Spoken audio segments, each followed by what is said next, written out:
mañana con 24 minutos. Actualizamos datos del tiempo. 28 grados, una décima la temperatura ahora en la ciudad de Río Cuarto. La máxima prevista para hoy, 36 grados. El viento sopla del norte a 25 kilómetros.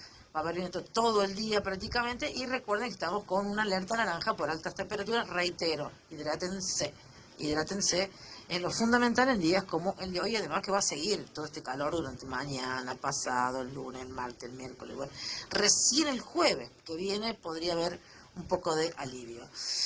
Lo que no nos produce alivio es toda la situación política argentina, con lo que está pasando a nivel nacional, con el nuevo gobierno y lo que estamos viendo en el Congreso y el tratamiento de esta ley que todavía no sabemos ni siquiera cuál es el texto definitivo, la ley ómnibus, que algunos ya le dicen la ley combi, porque se achicó muchísimo.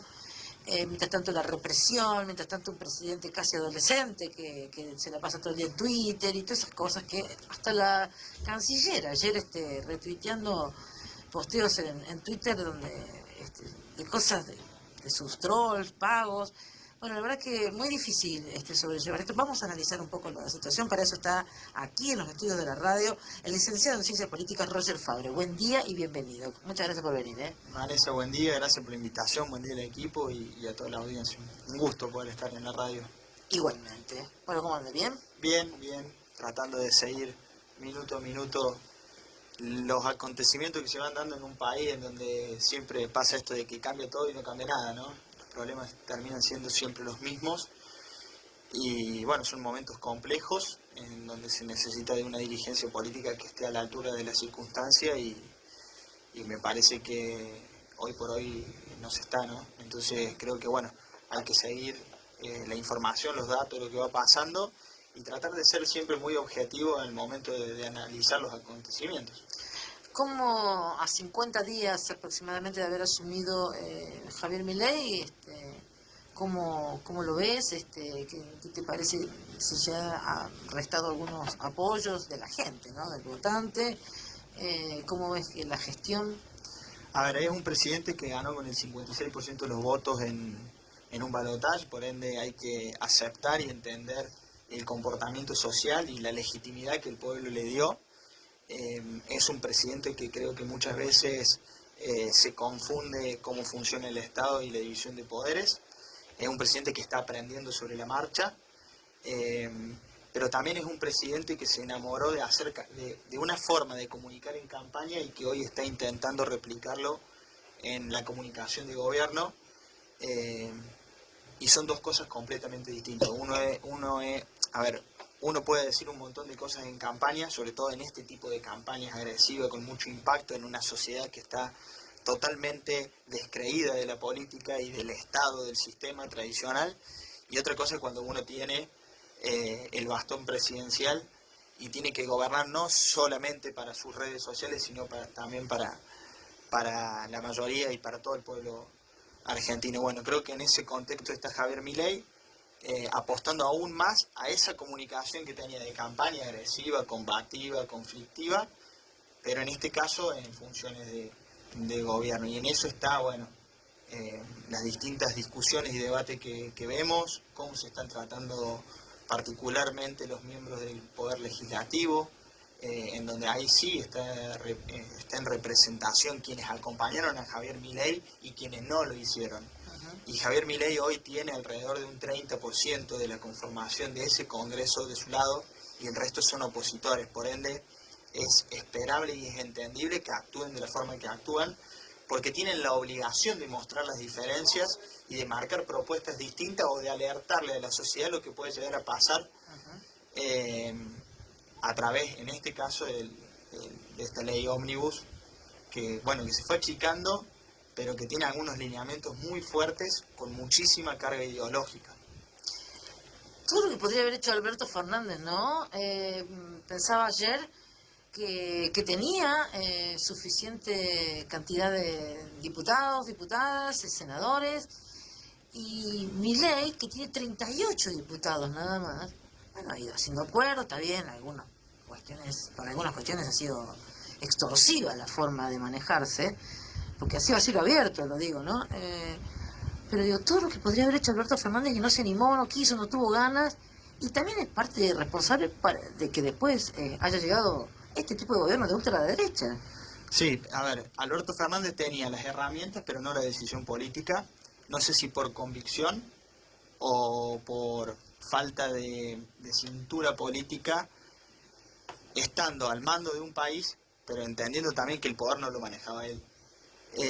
Javier Milei no tiene las herramientas que nos otorga la Constitución en cuanto a la división de poderes, tiene minorías, pero tiene la decisión política y aprovecha también la voluntad del pueblo que se manifestó en ideas de cambio, y ahí lo podemos analizar también. Y además porque están sentados sobre la caja, ¿eh? Así es. Entonces, eso también pasa. Tienen herramientas que otros sectores no los tienen y que a su vez se necesitan para gobernar, y en esto digo las provincias, los municipios. Entonces, bueno, es todo un juego muy complejo que se está dando,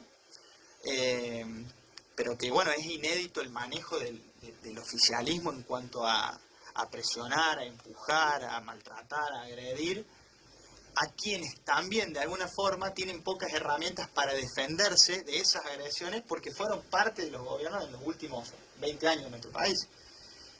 Esos gobiernos que hoy se llevó a un extremo de cansancio y de hartazgo, que la sociedad eligió otra cosa, no porque sea mejor, sino porque era nuevo o distinto, por lo menos de manera justificativa, por decirlo de una forma. Roger, ¿y cómo ves a la sociedad que, sobre todo a la que lo votó a Milei, que está sufriendo, que la está pasando mal, pero todavía los bancan y mucho? Yo creo que es una cuestión de tiempo. A ver, en esto de la casta, la casta representaba muy poco del recorte que se quería hacer para acomodar las cuentas fiscales de ese famoso déficit fiscal, y el resto son ciudadanos, y la mayoría de los ciudadanos son de clase media. Acá hay una decisión política, me parece, del gobierno, de contener a algunos sectores sociales que ya estaban excluidos en nuestro país, de beneficiar a otros actores de la economía muy importantes y poderosos, en detrimento de la clase media que pierde poder adquisitivo y que entiende o quiere vivir de la misma forma que lo venía haciendo. Y para eso hay una transferencia de recursos, de ahorros o de endeudamientos que se van a ir dando y que vamos a comenzar a verlo aún más con el paso del tiempo, de su sector a los sectores que se beneficien. Siempre que hay perdedores en un país, hay ganadores. Sí, claro. No es que todo el mundo pierde y que todo el Son mundo 2 o 3 los que ganan nomás, ¿eh? Y esa es las mayorías. Así es. Entonces creo que es una cuestión de tiempo en que, a ver, van 50 días, pero el desgaste que tiene también es alto. Sí, claro. Entonces, bueno, hay que ver cuándo vamos a comenzar a ver medidas políticas que oxigenen un poco a estos sectores. Mientras tanto, es un día a día que el presidente va perdiendo imágenes porque son decisiones económicas durísimas, que le pega de lleno a los sectores de la clase media que Nos autopercibimos clase media, ya estamos empobrecidos. bueno, y era una de las grandes virtudes que tenía la Argentina, ¿no? Tener una fuerte clase media, en comparación, por ejemplo, con países vecinos como Brasil, en donde los extremos estaban tan marcados. Parece que por ahí las herramientas que los países tienen es justamente afianzar estos sectores de clase media, nivelar estos sectores de clase media, y Argentina siempre estuvo a la vanguardia porque por la educación pública, por la salud pública, por el rol que muchas veces tuvo el Estado, independientemente que en los últimos años el Estado no pudo brindar soluciones concretas a problemas que vivimos día a día. Si hoy se aprueba la ley ómnibus, bueno, no sé si todo lo de general y particular, pero si más tarde o más temprano se va a aprobar esto, por lo que uno está observando, va a tener facultades extraordinarias el presidente. Sí. Desde la ciencia política, ¿cómo se ve eso? Bueno, a ver, es un avasallamiento de un poder sobre los otros. ¿Estamos en una situación de crisis? Sí, estamos. El presidente necesita algunas facultades que en otro contexto no necesitaría, o lo puede hacer con los tiempos de la división de poderes. Creo que en este caso no tiene ese margen. Ahora, el problema está en que vos no te podés sentar con quienes piensan distinto a dialogar, a hacer una agenda en común y en última instancia que esta, este, esta fuerte presencia del Ejecutivo sobre el Legislativo, y lo vamos a empezar a ver también sobre el Judicial, no carece de acuerdos. Los países han salido de las peores crisis de su historia a través de acuerdos políticos en donde todos, absolutamente todos, en mayor o menor medida coinciden en políticas públicas, en políticas económicas, en políticas sociales, educativas, en materia de salud, que permanezcan en el tiempo y que se consoliden como políticas del Estado. Fundamentalmente un presidente que tiene minoría, tiene la predisposición de sectores de la oposición a apoyar, a acompañar, porque entienden la situación que está viviendo nuestro país, pero él pareciera ser que no tiene la voluntad de hacerlo. Entonces, ¿no cree mucho en la democracia, Milei? A ver, eso se lo han preguntado. Yo creo que es difícil entender cómo lo percibe él. Me parece que es un anarcocapitalista que él entiende que la sociedad se puede administrar sin la presencia del Estado y ve a la democracia quizás como una de las herramientas de control del Estado en un juego mutuo que se da.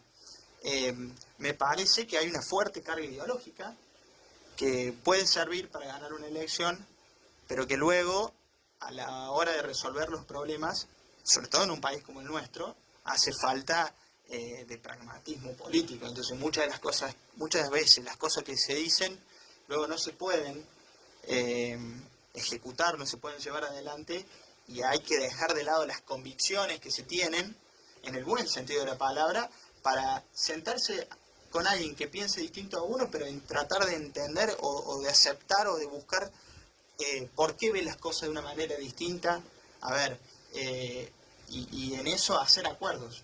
Me parece que hay una fuerte carga ideológica, incluso lo vimos en el papel que tuvo como protagonista en el mundo, un discurso sumamente ideológico. ¿El de Davos? El de Davos. Un discurso a título personal, pero no en representación de un país. Un discurso de una campaña mundial, digamos. Un foro económico donde debería haber ido a presentar y a vender, en el buen sentido, a la Argentina, para que vengan inversores, para que produzcan, Eso no quiere decir, Vanessa, que él no esté a tiempo de ir flexibilizando estas cuestiones.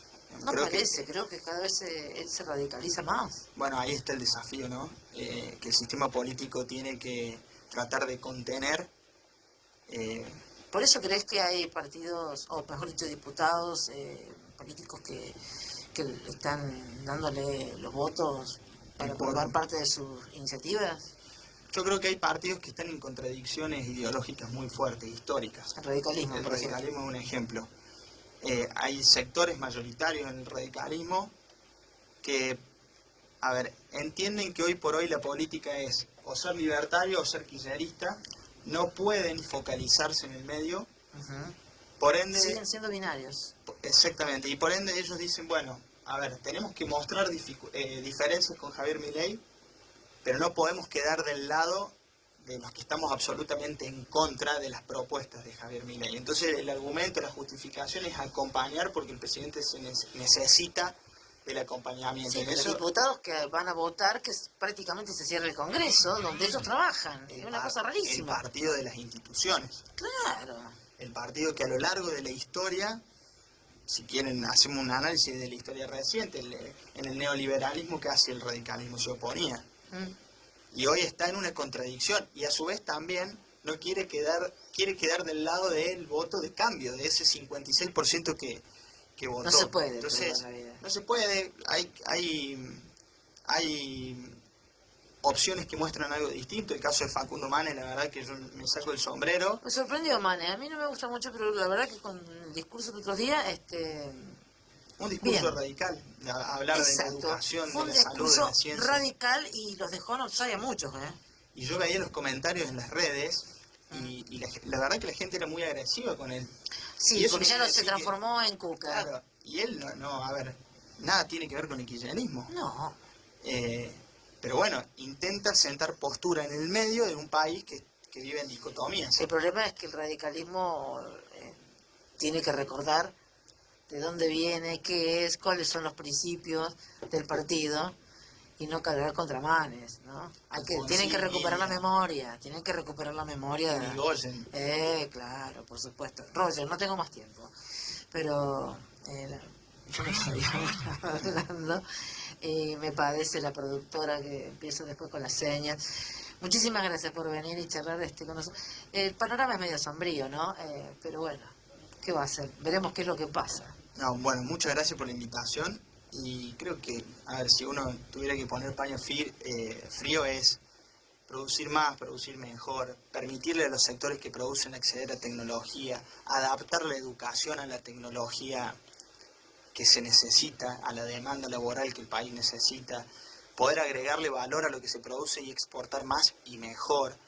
Entender que en Argentina hay un circuito de exportaciones muy cerrado, 10 empresas manejan el 90% de las exportaciones. Me parece que el camino en un país que exporta commodities está por ahí y no en librar todo y que Dios nos ayude. Así que bueno. Por ahora estamos en esa. Estamos en esa. Muchísimas gracias. Gracias. Roger Fabre, licenciado en Ciencias Políticas, pasó por Así son las cosas. Pausa, ya venimos.